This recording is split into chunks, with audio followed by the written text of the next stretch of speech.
ಸರಿ, ಈಗ ಲಾಸ್ಟ್ ಈ ಚಾಪ್ಟರ್ನ ಸಮರಿಯನ್ನು ಮಾಡಿಬಿಡೋಣ. ಓಕೆ, ಚಾಪ್ಟ್ರು ಮೊದಲಿನಿಂದ ಸ್ಟಾರ್ಟ್ ಮಾಡ್ಕೊಂಡು ಬಂದ್ವಿ. ಸ್ಕ್ರ್ಯಾಚಿಂದ ಏನೂ ಗೊತ್ತಿಲ್ಲ ಅಂದ್ರೂ ಕ್ವಾಡ್ರಾಟಿಕ್ ಇಕ್ವೇಷನಲ್ಲಿ ಪಾಲಿನೋಮಿಯಲ್ಸಲ್ಲಿ ಇದೆಲ್ಲವನ್ನು ಕಲಿಬೋದು. ಓಕೆ, ಈಗ ಸಮರಿಯಲ್ಲಿ ನೋಡಿ ಏನೇನಿದೆ. ಜಸ್ಟ್ ನಿಮ್ಮ ಎನ್ ಸಿ ಆರ್ ಟಿ ಬುಕ್ಕಿಂದನೇ ತೊಗೊಂಡಿರ್ತಕ್ಕಂಥದ್ದು. Okay, N C R T ಬುಕ್ನಲ್ಲಿರ್ತಕ್ಕಂಥ ಪ್ರತಿಯೊಂದು ಟಾಪಿಕನ್ನು, ಪ್ರತಿಯೊಂದು ಎಕ್ಸಾಂಪಲನ್ನು ಕ್ಲಿಯರಾಗಿ ಈ ಪ್ಲೇ ಲಿಸ್ಟಲ್ಲಿ ಎಕ್ಸ್ಪ್ಲೇನ್ ಮಾಡಿ ಇಟ್ಟಿದ್ದೀನಿ. ಸರಿ, ನೀವು ಯಾವಾಗ ಬೇಕಾದರೂ ಹೋಗಿ ಆ್ಯಕ್ಸಸ್ ಮಾಡ್ಬೋದು. ಚೆನ್ನಾಗಿ ಓದಿದ್ರೆ ಏನಿಲ್ಲ ಅದಾ. ಸಮರಿ ಒಂದು ಡಿಸ್ಕಸ್ ಮಾಡೋಣ.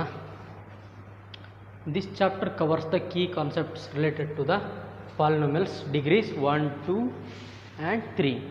ಓಕೆ, ಈ ಚಾಪ್ಟರ್ ಏನು ಮಾಡಿತ್ತು? Key concept degree 1, 2, 3. ಹೌದಾ, ಡಿಗ್ರಿ ಯಾವ ರೀತಿ ಕಂಡುಹಿಡಬೇಕು ಅನ್ನೋದನ್ನು ನೋಡಿದ್ವಿ. ಆ ಡಿಗ್ರಿ 1, 2, 3 ಮೇಲೆ ಲೀನಿಯರ್, ಕ್ವಾಡ್ರಾಟಿಕ್ ಮತ್ತು ಕ್ಯೂಬಿಕ್ ಅಂತ ನೋಡಿದ್ವಿ. ಇವ್ರ ಮುಖಾಂತರ ಯಾವ ರೀತಿ ಕೋಎಫಿಷಿಯಂಟ್ಸು ಮತ್ತು ಝೀರೋಸು ರಿಲೇಟ್ ಇರ್ತವೆ ಅನ್ನೋದನ್ನೆಲ್ಲ ನೋಡಿದ್ವಿ ಈ ಚಾಪ್ಟ್ರಲ್ಲಿ. Specifically focusing on the definitions and the properties of zeros. Okay, zeros ಅಂದ್ರೇನು, ಇದ್ರ ಡೆಫಿನೇಷನ್ನು, ಇದ್ರ ಪ್ರಾಪರ್ಟಿ, ಅದನ್ನೆಲ್ಲ ನಾವು ಡಿಸ್ಕಸ್ ಮಾಡಿದ್ವಿ ಕ್ಲಿಯರಾಗಿ ಲೆಕ್ಚರಲ್ಲಿ. Okay, and the relationship between the coefficients and the zeros. Coefficients ಮತ್ತು ಝೀರೋಸು ಇವ್ರ ನಡುವೆ ಇರತಕ್ಕಂಥ ರಿಲೇಷನ್ನ ಡಿಸ್ಕಸ್ ಮಾಡಿದ್ವಿ. ಸೊ ಮೇನ್ ಪಾಯಿಂಟ್ಸ್ದು ಒಂದು ಸಮರಿ ಇದೆ. ಫಸ್ಟ್ನೇದು, ಪಾಲಿನೋಮಿಯಲ್ಸಲ್ಲಿ ಡಿಗ್ರಿ 1 ಇತ್ತಂದರೆ ಇಲ್ಲಿ types. Okay, types based on degree. Types based on ಡಿಗ್ರಿಯಲ್ಲಿ ಡಿಗ್ರಿ 1 ಇದ್ದರೆ ಲೀನಿಯರ್ ಪಾಲಿನೋಮಿಯಲ್ ಅಂತೀವಿ, ಡಿಗ್ರಿ 2 ಇತ್ತಂದರೆ ಕ್ವಾಡ್ರಾಟಿಕ್ ಪಾಲಿನೋಮಿಯಲ್ ಅಂತೀವಿ, ಡಿಗ್ರಿ 3 ಇತ್ತಂದರೆ ಕ್ಯೂಬಿಕ್ ಪಾಲಿನೋಮಿಯಲ್ ಅಂತ ಕರಿತೀವಿ. ಸರಿ, ಈಗ ಫಸ್ಟು ಇಲ್ಲಿ ಲೀನಿಯರ್ ಪಾಲಿನೋಮಿಯಲ್ ಬಗ್ಗೆ ಅಷ್ಟು ಎಕ್ಸ್ಪ್ಲನೇಷನ್ ಇಲ್ಲ. ಓಕೆ, ಲೀನಿಯರ್ ಪಾಲಿನೋಮಿಯಲ್ ಯಾವ ರೀತಿ ಬರಿತೀವಿ? ಲೀನಿಯರ್ ಪಾಲಿನೋಮಿಯಲನ್ನು AX + B ಅಂತ ಬರಿತೀವಿ. ಇದಕ್ಕಿರೋದು ಒಂದೇ ರೂಟ್ ಇರುತ್ತೆ, alpha which is equal to -B/A. Okay, ಇದಕ್ಕಿರೋದು ಒಂದೇ ಏನಿರುತ್ತೆ? ಝೀರೋಸ್ ಇರುತ್ತೆ. ಓಕೆ, ಮಿನಿಮಮ್ ಪಾಸಿಬಲ್ ಝೀರೋಸ್ ಏನಿರುತ್ತೆ? 0 ಇರ್ಬೋದು. ಓಕೆ, ಇದಕ್ಕೆ ಝೀರೋಸ್ ಏನಿರುತ್ತೆ? -B/A ಇರುತ್ತೆ. ಓಕೆ, ಲೀನಿಯರ್ಗೆ ಆಯ್ತು. ಈ ಕ್ವಾಡ್ರಾಟಿಕ್ ಪಾಲಿನೋಮಿಯಲ್ ದ general form. Okay, the general form is AX² + BX + C.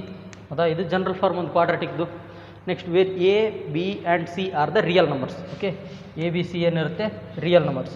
Real numbers ಅಂದರೆ ಏನು? ಈ ರೀತಿ ಅಲ್ಲ, √(-1). ಇದೇನು? Imaginary number. ಓಕೆ, ಈ ರೀತಿ ನಿಮಗಿನ್ನೂ ಗೊತ್ತಿಲ್ಲ, ಕಾಂಪ್ಲೆಕ್ಸ್ ನಂಬರ್ ಅಂತ ಬರುತ್ತೆ. ಬಟ್ ರಿಯಲ್ ನಂಬರ್ಸ್ ಅಂದರೆ ಏನು? ರಿಯಲ್ ಆಗಿ ಎಕ್ಸಿಸ್ಟ್ ಆಗ್ತಾ ಇರ್ತಕ್ಕಂಥ ನಂಬರ್. ರಿಯಲ್ ಆಗಿ ಎಕ್ಸಿಸ್ಟ್ ಆಗ್ತಾ ಇರ್ತಕ್ಕಂಥ ನಂಬರ್ಸ್ಗೆ ಏನಂತೀವಿ? ರಿಯಲ್ ನಂಬರ್ಸ್ ಅಂತೀವಿ. And A is not equal to 0. Okay, ನೀವು ಇಲ್ಲಿ A = 0 ಮಾಡಿದ್ರೆ ಅಂತ ತಿಳ್ಕೊಳ್ಳಿ. A = 0 ಮಾಡಿದ್ರೆ ಏನಾಗುತ್ತೆ? ಟೋಟಲ್ ಈಕ್ವೇಷನ್ 0 ಆಗಿಬಿಡುತ್ತೆ. ಸೊ ಇದೇನಾಯಿತು? ಮತ್ತೆ ಉಳಿದ ಪಾರ್ಟ್ ಇದಲ್ವಾ, ಇದೇನಾಯಿತು? ಕ್ವಾಡ್ರಾಟಿಕಲ್ ಇಲ್ಲ, ಈಗ ಲೀನಿಯರ್ಗೆ ಕನ್ವರ್ಟ್ ಆಯಿತು. ಏನಾಯಿತು? ಲೀನಿಯರ್ಗೆ ಕನ್ವರ್ಟ್ ಆಯಿತು. ಸೊ ಇದನ್ನು ಮಾಡೋಕ್ಕೆ ಹೋಗಬಾರ್ದು. A is not equal to 0, important point. Next, zeros ಅಂದ್ರೇನು?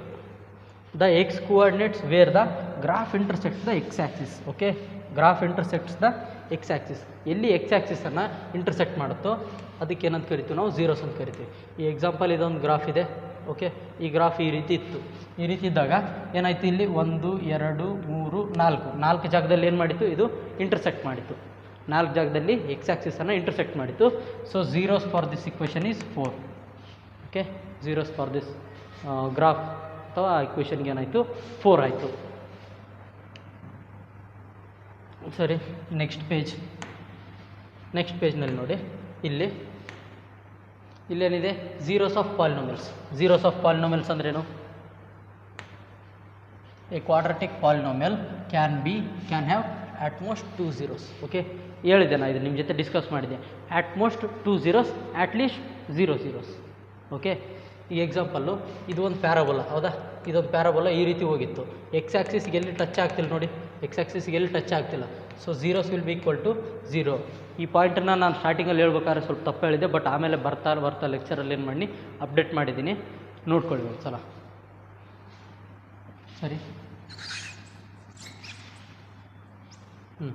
ಈಗ ನೆಕ್ಸ್ಟ್, ಈ cubic polynomial can have at most 3 zeros.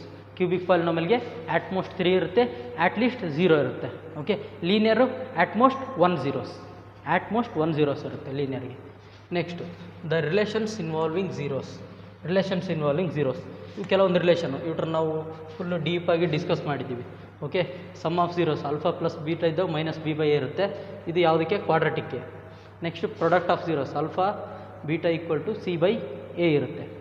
Okay, for cubic polynomial A X cube plus B X plus C X plus D. Okay, B X square. Sum of zeros alpha beta gamma ಇದ್ರ sum ಏನಿರುತ್ತೆ? Minus B by A ಇರುತ್ತೆ. ಏನಿರುತ್ತೆ? Minus B by A. And the sum of the product of the zeros. ಇದು important ನೋಡಿರಿ, word ನೆನ್ಪಿಟ್ಕೊಳ್ಳಿ. Sum of the products of the zeros. Okay, sum of the products of the zeros ಟೇಕೆನ್ 2 at a time. Okay, ಒಂದು ಸಲಕ್ಕೆ ಎರಡೆರಡು ಝೀರೋಸನ್ನು ತೊಗೊಂಡು multiply ಮಾಡಿ ಎಲ್ಲವನ್ನು ಏನು ಮಾಡಿ? ಆ್ಯಡ್ ಮಾಡಿದಾಗ ಅಂದರೆ alpha beta, beta gamma, gamma alpha add ಮಾಡಿದಾಗ ಏನು ಬರುತ್ತಲ್ವ ಅದು ಸಿ ಬೈ ಎ ಇರುತ್ತೆ. ಏನಿರುತ್ತೆ? C by A. Next product of zeros ಏನು? ಆ ಮೂರನ್ನು ಪ್ರಾಡಕ್ಟ್ ಮಾಡಬೇಕು. Alpha into beta into gamma ಏನಿರುತ್ತೆ? ಮೈನಸ್ ಡಿ ಬೈ ಎ ಇರುತ್ತೆ. ಓಕೆ, ಇಲ್ಲಿವರೆಗೂ ಅರ್ಥ ಆಯ್ತಾ? ಕ್ಲಿಯರಾಗಿ ಈ ಚಾಪ್ಟರ್ ಎಂಡ್ ಆಗುತ್ತೆ. ಓಕೆ, ಲಾಸ್ಟಲ್ಲಿ ಇನ್ನು ಕೆಲವೊಂದು NCERT ಎಕ್ಸಾಂಪ್ಲರಿಂದಾಗಲಿ ಅಥವಾ ಕೆಲವೊಂದು ಬೇರೆ ಸೋರ್ಸಿಂದಾಗಲಿ ಪ್ರಿವಿಯಸ್ ಇಯರ್ ಪೇಪರಿಂದಾಗಲಿ ಕ್ವಶನ್ಸ್ ಮಾಡಿದಾಗ ಇದರಲ್ಲಿ ಅಪ್ಡೇಟ್ ಮಾಡ್ತಾ ಇರ್ತೀನಿ. ಓಕೆ, ನೀವು ಓದೋದು ಚೆನ್ನಾಗಿ ಓದಬೇಕು. ಏನೂ ಇಲ್ಲ, ಈ ಪ್ಲೇ ಲಿಸ್ಟ್ನ ಉಪಯೋಗ ಮಾಡ್ಕೋಬೇಕು. ನೋಡಿ, ನನಗೂ ಭಾಳ ಕೆಲಸಗಳಿರುತ್ತೆ, ಹೌದಾ? ಈಗ IIITಯಲ್ಲಿ CSE ಬ್ರಾಂಚ್ ನಂದು. ಓಕೆ, ವರ್ಕ್ ಮಾಡ್ತಾ ಇರ್ತೀವಿ ನಾವು. ನಮಗೂ ಕೆಲವೊಂದು ಪ್ರಾಜೆಕ್ಟ್ ಇರುತ್ತೆ, ಅದ್ರ ಮೇಲೆ ರನ್ ಮಾಡ್ತಾ ಇರ್ತೀವಿ. ವೀಕ್ಲಿ ನಮಗೂ ಕೆಲವೊಂದು ಕಂಟೆಸ್ಟ್ ಇರುತ್ತೆ, ಅದರಲ್ಲಿ ಪಾರ್ಟಿಸಿಪೇಟ್ ಮಾಡ್ತಾ ಇರ್ತೀವಿ. ಬಟ್ ಮೇನ್ ಇಂಪಾರ್ಟೆಂಟ್ ಏನಂದರೆ ನಾವು ಟೈಮ್ ಕೊಡ್ತಾಯಿದ್ದೀನಿ. ಎಕ್ಸಾಂಪಲ್, ನಾನು ನಿಮಗೋಸ್ಕರ ಟೈಮ್ ಕೊಡ್ತಾಯಿದ್ದೀನಿ. ಓಕೆ, ಯೂಟ್ಯೂಬಲ್ಲಿ. ಈಗ ನೀವು ಯೂಟ್ಯೂಬ್ ಮುಖಾಂತರ ಓದ್ತೀರಾ, ನೀವು ಇಲ್ಲಿ ಈ ಚಾನಲ್ಗೆ ಬಂದಿರ್ತೀರ ಅಥವಾ ಇದೇ ಪ್ಲೇ ಲಿಸ್ಟ್ಗೆ ಬಂದಿದ್ದರ ಕಾರಣ ಏನಂದರೆ ನೀವು ಎಲ್ಲೋ ಕಲಿಬೇಕಾದ ಜಾಗಕ್ಕೆ ಕಲ್ತಿಲ್ಲ ಅಥವಾ ನಿಮ್ಗೆ ಸಿಗಬೇಕಾಗಿರ್ತಕ್ಕಂಥ ಇನ್ಪುಟ್ ಒಂದು ಸಿಕ್ಕಿಲ್ಲ. ಓಕೆ, ಅದು ಇನ್ಪುಟ್ ಟೀಚರಿಂದ ಆಗಿರ್ಬೋದು ಅಥವಾ ಯಾವುದೋ ಸೋರ್ಸಿಂದ ಆಗಿರ್ಬೋದು, ಏನೋ ಪ್ರಾಬ್ಲಮಿಂದ ಆಗಿರ್ಬೋದು, ಫ್ಯಾಮಿಲಿ ಪ್ರಾಬ್ಲಮ್ ಏನಾದರೂ ಇರ್ಬೋದು, ಎಕ್ಸೆಟ್ರಾ. ಬಟ್ ಇಂಪಾರ್ಟೆಂಟ್ ಏನು? ನೀವು ಕಲಿಯೋಕ್ಕೆ ಬಂದಿರ. ಓಕೆ, ಕಲಿಯೋಕ್ಕೆ ಬಂದಮೇಲೆ ಸಿದ್ಧತೆಯಿಂದ ಕಲಿರಿ. ನೋಡೋಕ್ಕೂ ಸಿದ್ಧತೆಯಿಂದ ಕಲಿಬೇಕು, ನೋಟ್ಸ್ ಮಾಡಬೇಕು, ಓದಬೇಕು. ಬರೀ ಲೆಕ್ಚರ್ ನೋಡ್ಕೊಂತ ಓಡಿಸಂತ ಹೋಗೋದಲ್ಲ. 2x9 lecture ನೋಡೋದಲ್ಲ. 2x9 ಲೆಕ್ಚರ್ ನೋಡೋದ್ರಿಂದ ಏನೂ ಆಗೋದಿಲ್ಲ. ಸರಿ, ಲೆಕ್ಚರ್ನ ಕ್ಲಿಯರಾಗಿ ಅಂಡರ್ಸ್ಟ್ಯಾಂಡ್ ಮಾಡ್ಕೊಂಡು ತಿಳ್ಕೊಂಡು ನಾ ಕೊಟ್ಟಿರ್ತಕ್ಕಂಥ ವರ್ಕನ್ನು ಮಾಡಿ. ಓಕೆ, ಮತ್ತು ಈ ಪಾಠದಲ್ಲಿರ್ತಕ್ಕಂಥ ಎಲ್ಲ ಪ್ರಶ್ನೆಗಳನ್ನ ಸಾಲ್ವ್ ಮಾಡಿ. ಭಾಳ ತಾಗಲ್ಲ ಈ ಪಾಠದಲ್ಲಿರ್ತಕ್ಕಂಥ ಪ್ರಶ್ನೆಗಳನ್ನ ಸಾಲ್ವ್ ಮಾಡೋದಕ್ಕೆ ಅರ್ಧ ಗಂಟೆಗಿಂತ ಹೆಚ್ಚಿನ ಟೈಮ್ನೂ ಆಗೋದಿಲ್ಲ. ಹೇಳ್ತೀನಿ ನಾನು, ಅರ್ಧ ಗಂಟೆಗಿಂತ ಹೆಚ್ಚಿನ ಟೈಮ್ನೂ ಆಗೋದಿಲ್ಲ. ಸರಿನಾ? ಈಗ ನಾನು ಎಕ್ಸ್ಪ್ಲೇನ್ ಮಾಡ್ತಾ ಇರ್ತೀನಿ, ಇಲ್ಲಿ ಬೋರ್ಡ್ ಮೇಲೆ ಬರಿತಾ ಇರ್ತೀನಿ, ಟೈಮ್ ಇಡ್ಬೋದು. ಬಟ್ ನೀವು ಸ್ಪೀಡಾಗಿ ಮಾಡ್ಕೊತ ಹೋದ್ರಿ ಅಂದರೆ ಒಂದು ಸಲ ಪ್ರಾಕ್ಟೀಸ್ ಮಾಡಿದ ಅಂತ ಹೇಳಕತ್ತೀನಿ ನಾನು. ಒಂದು 2 ರಿಂದ 3 ಸಲ ಪ್ರಾಕ್ಟೀಸ್ ಮಾಡಬೇಕು. ಮಾಡಿದ್ರೆ ಅಂದರೆ ಮುಗೀತು, ಏನಿಲ್ಲ. ಮತ್ತೆ ಹಿಂದಕ್ಕೆ ತಿರುಗಿ ನೋಡೋದೇ ಇರೋದಿಲ್ಲ ಈ ಚಾಪ್ಟರ್ ಕಡೆಗೆ. ಚಾಪ್ಟರ್ ಪಾಲಿನೋಮಿಯಲ್ ಹಿಂಗೆ ಇರ್ತದೆ. ನಿದ್ದೆ ಗಂಟೆಗೆ ಎಬ್ಸಿ ಕೇಳಿದ್ರೆ ಹೇಳ್ತಿರ್ಬೇಕು ನೀವು, ಹೌದಾ? ಕ್ಯೂಬಿಕ್ ಪಾಲಿನೋಮಿಯಲ್ ಹೆಂಗಿರುತ್ತೆ, ಹೌದಾ? ಅದನ್ನು ಹೇಳ್ಬೇಕು, ಅದನ್ನೆಲ್ಲ ತಿಳ್ಕೊಬೇಕು. ನೋಡಿ, ಜೀವನದಲ್ಲಿ ಫೈನಲಾಗಿ ಬಂದರೆ ಇರೋದು ಒಂದು ದಾರಿ ಇರುತ್ತೆ. ಓಕೆ,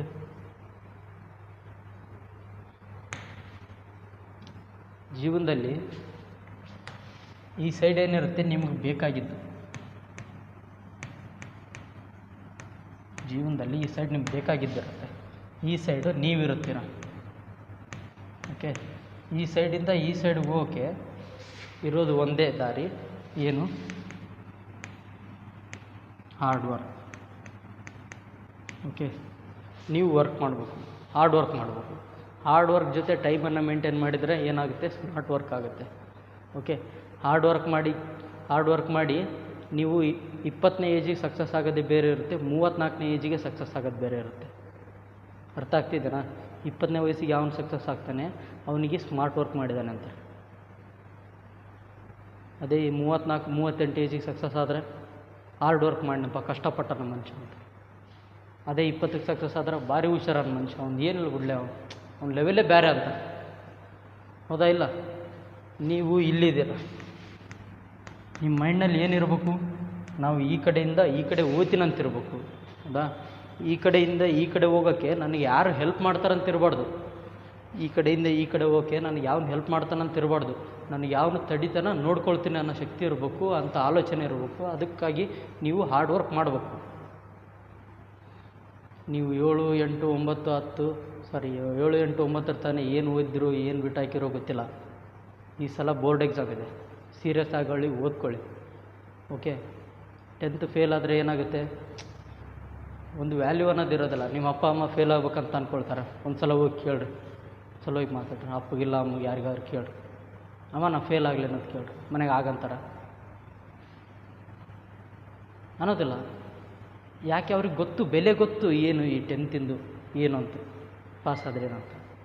ನಿಮ್ಮ ತಂದೆ ತಾಯಿ ಹೇಳ್ಕೊಂಡು ಓಡಾಡೋದು ನಿಮ್ಮ ಬಗ್ಗೆನೇ, ಬೇರೆಯವ್ರ ಬಗ್ಗೆ ಹೇಳೋದಿಲ್ಲ. ಹೌದಾ, ನನ್ನ ಮಗ ಹಂಗ, ನನ್ನ ಮಗಳು ಹಿಂಗಾಳ ಅಂತ. ಅದನ್ನು ಸ್ವಲ್ಪ ಅರ್ಥ ಮಾಡ್ಕೊಳ್ಳಿ. ಓಕೆ, ಲೆಕ್ಚರ್ ಹೇಳ್ತಾ ಬಂದೀನಿ, ಇಲ್ಲಿ ತನಕ ಕೇಳ್ತಾ ಬಂದಿರಂದರೆ ನಿಮ್ಗೆ ಆಲ್ರೆಡಿ ಈ ಮೋಟಿವೇಶನ್ ಇದ್ದಿರುತ್ತೆ. ಒಬ್ರೊಬ್ರು ಏನು ಮಾಡ್ತಾರೆ, ಫಸ್ಟ್ನ ಲೆಕ್ಚರ್ ಸ್ಕಿಪ್ ಮಾಡಿ ಲಾಸ್ಟ್ನ ಲೆಕ್ಚರಿಗೆ ಬಂದಿರ್ತಾರೆ ಸಮಯರ್ ನೋಡೋದಕ್ಕೆ. ಸಮಯರನ್ನ ಅರ್ಥ ಮಾಡ್ಕೊಂಡು ಎಲ್ಲ ತಿಳಿಸಿದ್ದಾಯಿತು, ಪಾಠ ಮುಗೀತು, ಇನ್ನು ಮೇಲೆ ಬಿಟ್ಟಿದ್ದು ನಿಮ್ಮ ವರ್ಕ್. ತೆಗೀರಿ, ಎಕ್ಸಾಂಪ್ಲರ್ ತೆಗೀರಿ, NCERT ಎಕ್ಸಾಂಪ್ಲರ್ ತೆಗೀರಿ, ಅಥವಾ ಕ್ವಶನ್ ಪೇಪರ್ಗಳು ತೆಗೀರಿ, ಸಾಲ್ವ್ ಮಾಡಿರಿ, ಬುಕ್ನಾಗಿನೂ ಸಾಲ್ವ್ ಮಾಡಿರಿ. ಏನಿದೆ ಟೈಮ್, ನಿಮ್ಗೆ ಓದೋದು ಬಿಟ್ಟರೆ ಏನಾದರೂ ಕೆಲಸ ಹಚ್ತಾರ? ಮನೆಗಿನ ಕೆಲಸ ಹಚ್ಬೋದು. ಎಷ್ಟು ದಿನಕ್ಕೆ 8 ಗಂಟೆ ಕೆಲಸ ಹಚ್ತಾರ? ಹಚ್ಚಲ್ಲ. ಆದರೆ ನಿಮ್ಮ ತಂದೆ ತಾಯಿ ದಿನಾಲೂ ನಿಮ್ಗೆ 24 ಗಂಟೆ ನಿಮಿಷದಲ್ಲಿ ದುಡಿತಾರೆ, ವರ್ಕ್ ಮಾಡ್ತಾರೆ, ನಿಮ್ಮ ಬಗ್ಗೆ ಆಲೋಚನೆ ಮಾಡ್ತಾರೆ. ಅವ್ರಿಗೋಸ್ಕರ ಆದರೂ ತಿಳ್ಕೊಳ್ಳಿ. ಸರಿ, ಈಗ ನಾನು ಹೇಳೋದ್ರಿಂದ, ನಾನು ಇಲ್ಲಿ ಆನ್ಲೈನಿಂದ ಹೇಳೋದ್ರಿಂದ ನಿಮ್ಗೆ ಬೇಕಾಗಿದ್ದು ಸಿಗ್ತದೋ ಇಲ್ಲ ನನಗೆ ಗೊತ್ತಿಲ್ಲ. ಬಟ್ ನೀವು ಇಲ್ಲಿಂದ ಇಲ್ಲಿಗೆ ಹೋಗೋಕ್ಕೆ ಈ ಹಾರ್ಡ್ ವರ್ಕ್ ಏನು ಅನ್ನೋದು ಇದೆ ಅಲ್ವಾ? ಓಕೆ, ಈ ಹಾರ್ಡ್ ವರ್ಕನ್ನ ನಾನು ಸಪ್ಲೈ ಮಾಡ್ತಾಯಿದ್ದೀನಿ ನಿಮಗೆ. ಓಕೆ, ಬಟ್ ನಿಮಗೆ ಈ ಕಡೆಯಿಂದ ಹೋಗ್ಬೇಕಾದ್ರೆ ಆ ಕಡೆಯಿಂದ ಆ ಕಡೆ ಹೋಗ್ಬೇಕಾದ್ರೆ ಯಾವನ ತಡಿತ ನೋಡ್ಕೊಳ್ತೀನಿ ಅನ್ನೋ ದಮ್ ಇರಬೇಕು. ಸರಿ, ಆ ದಮ್ಮಿನ ಮ್ಯಾಗ ನಿಂತ್ಕೊಳ್ಳಿ, ಏನಾಗ್ಬೇಕು ಅದಾಗುತ್ತೆ. ಸರಿ, ಇಲ್ಲಿವರೆಗೆ ಲೆಕ್ಚರ್ ಎಂಡಿಗೆ ಬಂದ್ವಿ. Thank you. ಓಕೆ, ನನ್ನ ಮಾತು ಕೆಲವೊಂದು ನಿಮ್ಗೆ ಏನಾದರೂ ಜೀವನದಲ್ಲಿ ಬದಲಾವಣೆ ಮಾಡಿದರೆ ನನ್ನ ಖುಷಿ, ಅಷ್ಟೇ ಸಾಕು. ಒಳ್ಳೆಯದಾಗ್ಲಂತ ಬಯಸ್ತೀನಿ. ಬರ್ತೀನಿ. ಬಾಯ್ ಬಾಯ್.